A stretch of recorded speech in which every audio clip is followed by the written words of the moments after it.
In today's video, I'm going to teach you how to invite a user in Xero. Before we get started, make sure you're already logged into your Xero account and that you have the right permission level to manage users.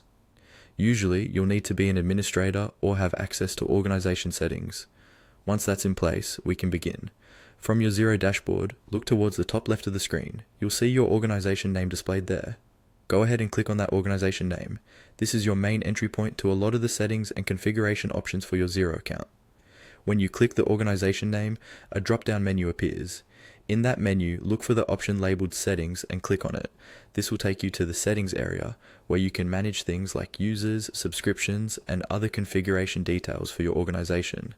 Inside the Settings area, find and select the option called Users. This section is specifically designed for managing who has access to your Xero organization and what they are allowed to do once they're in. Clicking Users will open a page showing a list of everyone who currently has access. On the Users page, look for a button or link that says Invite a User. It's usually positioned near the top right, but it may vary slightly depending on your screen size.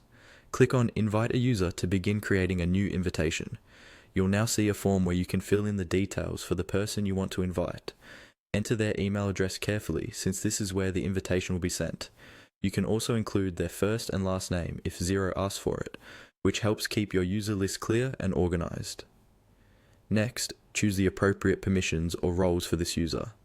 Think about what they actually need to do in Xero. For example, whether they should be able to view reports, approve invoices, access payroll, or only see certain parts of the organization. Grant only the access they truly need, as this is important for security and good internal control. Once you've filled in all the required details and double-checked that their email and permissions are correct, look for the Send Invite button and click it. Xero will email the invitation to the user and they'll be able to accept it and set up their access. That's all there is to it.